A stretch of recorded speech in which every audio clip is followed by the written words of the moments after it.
Hello everybody and welcome back to Animal Crossing City Folk. Today, I still don't really know what we're going to talk about. I know one thing I kind of want to talk about, and I just actually got thinking on it. And that's...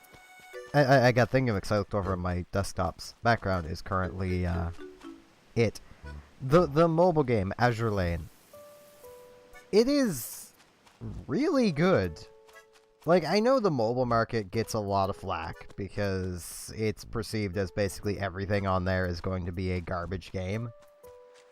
And, you know, for the most part, I'd say that's wrong as long as you don't purposefully go looking for garbage games.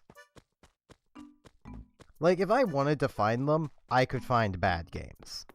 I could do it. Tomorrow's fishing tourneys. Tomorrow's Saturday.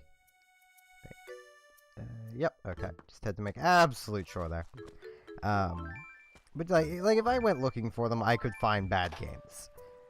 One that immediately springs to mind is Cat Friends, which is more or less at this point just a role-playing server for people to go on and roleplay various different things, and people to go on and troll people who are roleplaying various different things. Like, that is a bad game. Memey, but bad. Doesn't mean it's a bad experience, just means it's a bad game that's... You know what I mean, hopefully. But then you get gems like Azure Lane, Star Ocean Animesis, Epic 7. From what I've played of it, it's really good. Battle Cats. Like, there are plenty of good games on mobile. And honestly, I kind of just want to talk about how good Azure Lane is. And I'm going to establish up front right now, not sponsored at all. Kinda wish I was, because that would mean money, and I love the game. I'm just giving it free promotion because I love the game. It's basically bullet hell battle waifus. That is like the best way of describing it, and I pushed the wrong button. I want the map. I want to see if we... I think that's New Villager. That name doesn't sound familiar. If that is a villager that's been here for a while, I'm gonna feel horrible. I haven't remembered their name. I definitely do not remember this house. Okay, so we got a new villager already to replace our moon bunny. Oh, it's cat. I think this is our first cat. Sniff. Ah, you gotta love the smell of a new house. Oh, hiya, I'm Mary. I'm gonna, like, take the world by storm, tee. There's a lot to learn about living on your own. That's why it's awesome to have you, Mew. Or Mewy, or whatever she said. Okay, so immediately we've got a replacement. But, yeah, so far I've been playing Azure Lane for, geez, I think a few months now. Basically since about the end of the summer, I've been playing Azure Lane. And, quite honestly, I don't feel like I have to spend money on that game in the slightest. The option's there, yeah. Does it give any advantage? No, not really. For reference, my main fleet that I use for everything difficult combat related is comprised mostly of rare quality ships. That is the second quality, as anyone who's played really any ARPG could tell you. Rare is the second tier. Like, it goes common, rare, or sometimes common, uncommon, rare, but usually it's common, rare. And they're denounced with a blue background, and I tend to just call them blues because they're blue. I have one purple, which I believe is... No, super rare is the highest. There's some other ranking. I might have the things wrong. It might be uncommon, then rare. I don't know. It's one of them. It's blue and purple. The highest is gold.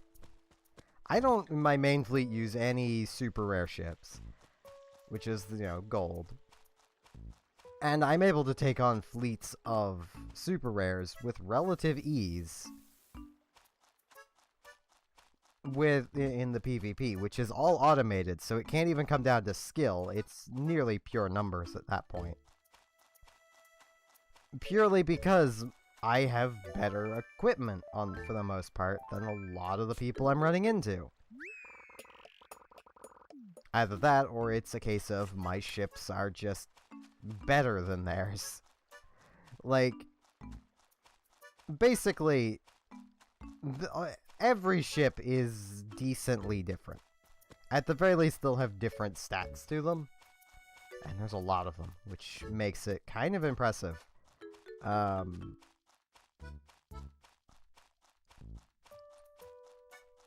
But basically, with my main fleet, I set out about the goal of just picking ships that had the most useful sounding abilities.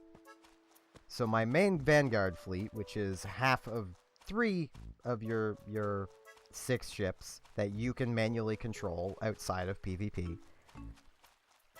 All 3 of them on my main fleet have skills that can make them basically immune to damage when it activates on a % chance of activating.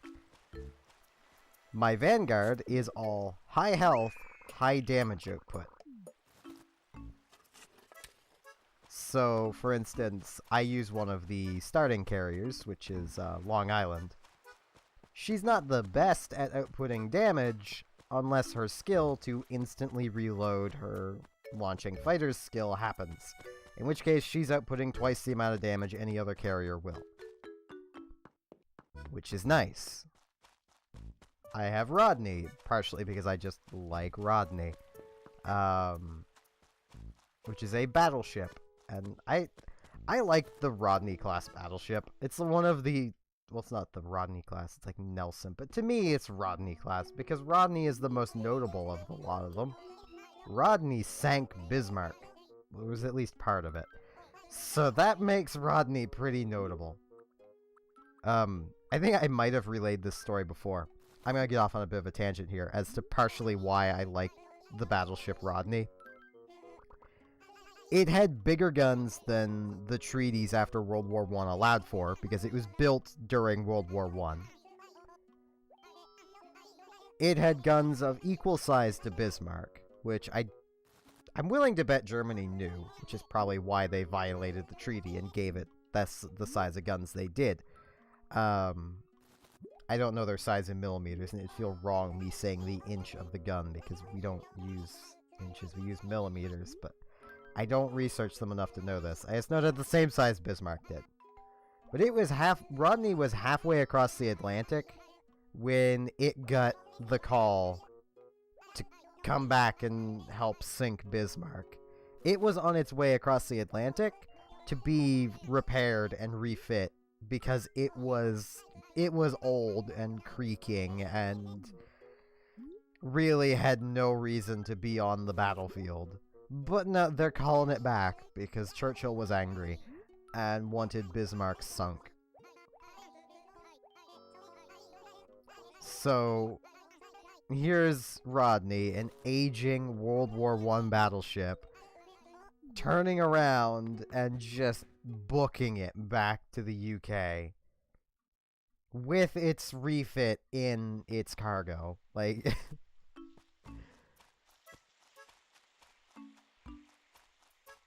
it was just, I love it. Plus, its design is weird. Most battleships have front guns, middle guns, rear guns, or at least front and rear guns. Rodney does not. Rodney has I think it's 2 or 3 front guns, and that is it. And they're big. It's cool. But yeah, in Azure Lane I use Rodney purely because I like the ship in reality.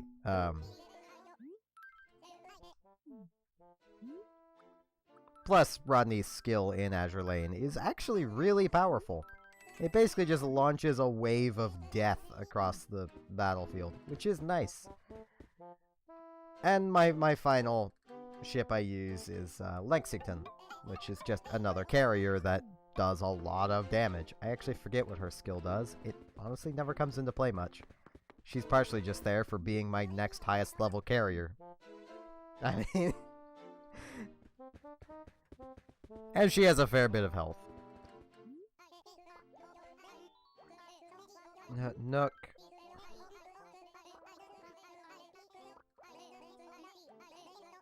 Try and focus on increasing variety. I like variety.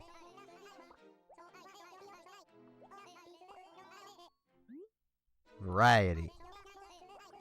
I mean, I'd love to have all of them, but I'll take variety. Mostly because I don't want you firing your presumably children. I mean, it's wrong enough that you're making them work. There's just no child labor laws in this town. But I don't want you firing them.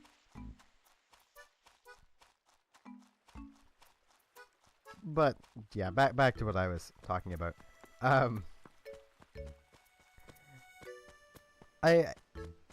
The only thing with Azure Lane that even slightly gives you a benefit that is a purely cash shop thing, well, purely cash shop thing with an asterisk, because they give you one of these items, and that is an oath ring. You can marry your ship girls. You can marry as many of your ship girls as you want, making it kind of irrelevant. And it gives at maximum affection, basically. Like, they have a meter of how much they like you, basically, as you'd kind of expect with a system like that. But at the absolute maximum, after oathing them, they'll have like a 10% bonus to their stats. So it's not really enough of a bonus, I've noticed, to matter. Your gear seems to matter a lot more than the bonus on the ship itself. Mostly because your gear is giving you a bigger bonus than the ship itself even generally has for stats.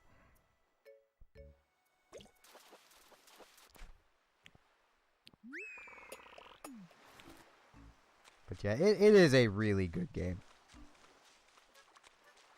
And I'd honestly advise people that think mobile is just full of bad games to give it a try. For best experience, of course, don't auto-battle. The auto-battling is kind of dumb. It literally gives you a warning when you tap on it that occasionally they might just start chasing that random butterfly over there. Because it's not great. They'll quite often just ram into things they should avoid. And you're not playing the game at that point. But it is a bullet hell. So, you know, controlling it is nice. And it works really well.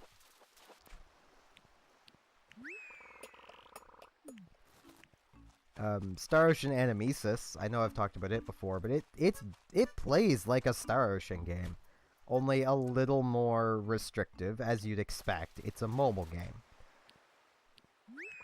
But instead of, like, on mages being able to pick between your entire known symbology list, of which only 1 or 2 spells are actually useful, you just have the choice of putting on 3 skills, and you generally have 4 to pick from, and they're all useful. You generally just build the character based on how you want to play them. Or how the AI, you know, is going to play them.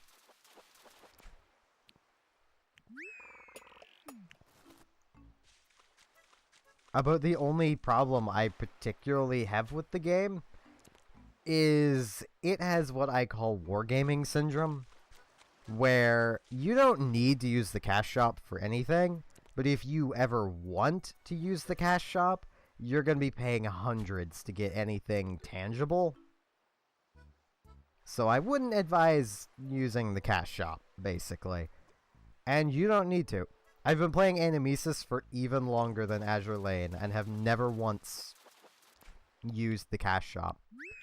They give you so much of their premium currency for free, and I think they do that purely because there are people out there, there are whales out there who are buying tons of the premium currency, and probably spending thousands of dollars on that game a week. So it's not like they particularly have to care about giving you a few dollars worth every, day or so.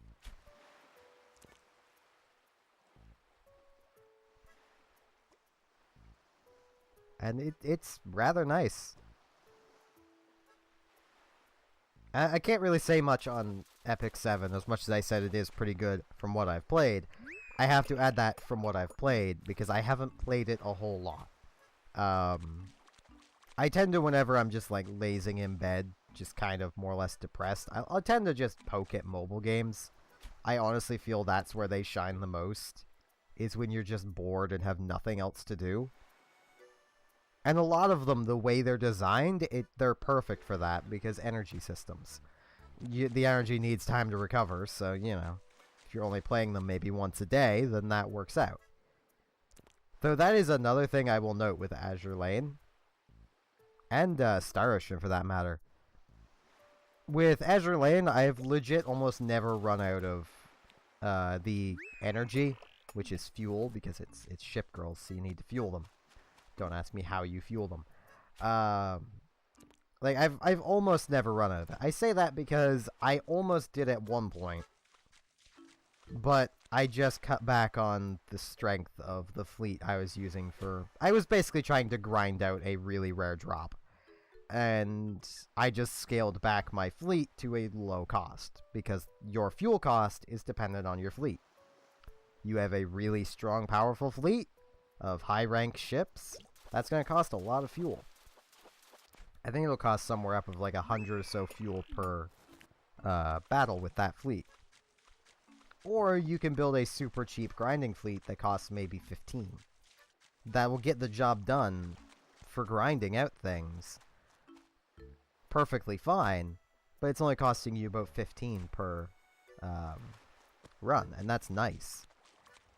With Star Ocean, they just give you so many stamina coupons that I've not run out, and I've played pretty consistently for basically since about the beginning of the summer. Oh, my pockets are full. I will swap that, however, because a sea bass is worth more than a horse mackerel. Hey, Nook, got a lot of fish for you. But so far, of the 3 games I've played, I'd honestly say Epic 7's the one where you'll run out of energy the fastest. And I have played a lot more mobile games. I've just deleted them and moved on. But they also weren't bad, I just can't remember their names. Because usually they just weren't my cup of tea for as far as games go, but I could see their merits, and... Well, we'll see what Groucho wants first. Greetings. I trust your opinion, so there's something I want to ask you. You know I say harumph a lot. Does it make me sound too old? No way. Oh, really? Glad to hear it. You think it's cool, then it's cool. Then cool it must be. Alrighty then. I'm gonna keep saying it, so let me know if it starts getting old. Harumph. Doesn't make you sound old, it makes you sound grouchy. Like, a lot of the mobile games I've played, I can see where their cash shop is targeted at. Like, and so far, if I start a mobile game and I look at the cash shop and notice it is pay to win, I uninstall immediately. Then usually you'll also be able to tell before you even download it. Pay to win games don't tend to be highly rated. That is something developers have learned. If you're gonna make your game pay to win, expect it to not be very popular. Or at least highly rated. It could be popular and just not highly rated if the gameplay is so amazing people want to play it anyway. Look at early MapleStory. It was not highly rated, but people really wanted to play it because it was new, it was different, it was cool, but there were so many classes you just couldn't play because, well, you couldn't buy you had to buy the skill off of the cash shop. They've since moved those skills to an NPC and sell them for mesos.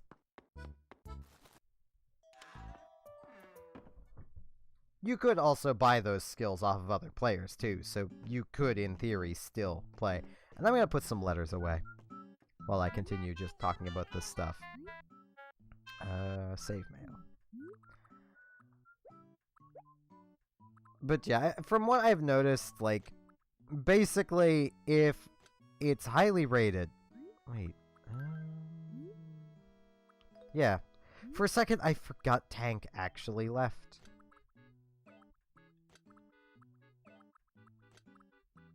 That makes me sad now. We don't really need this one from Jack anymore, or this. Though I might want to hang on to this, though. Yeah, I'll hang on to that. There we go. That's my 2 cards. Can I yeah, I can just toss this here. There we go. So I was going to put them away while continuing to talk about mobile games, and then just stop talking about mobile games. But yeah, from what I've noticed, if it's highly rated and you like the look of it, at least give it a try. It'll probably be decently good. There are definitely bad mobile games, don't get me wrong, but they're not all bad. I mean, I do partially say this because I know people are still burnt over Diablo Immortal being a mobile-only experience whenever it comes out. And honestly, I'm still remaining hopeful. And I say this because I know Blizzard.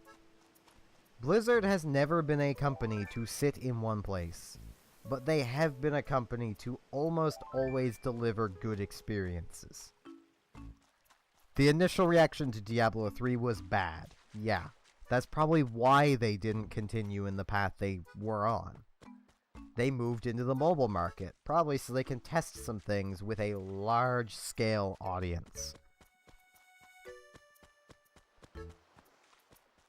I mean, quite simply, everyone that's angry now, if the game turns out to be good, you're all gonna about-face. And be like, yeah, well, see, I said it was gonna be good from the start. Or, you know, oh, see, we didn't have to worry, it was Blizzard.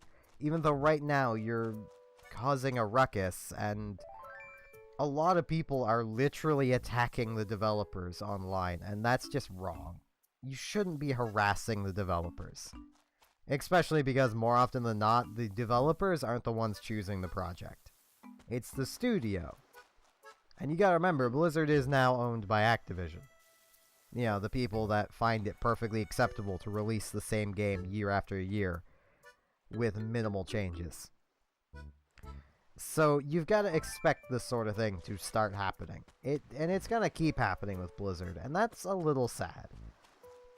But at the same time, Blizzard devs are still gonna be Blizzard devs, no matter how hard Activision tries to ruin them. Like, it's just gonna happen.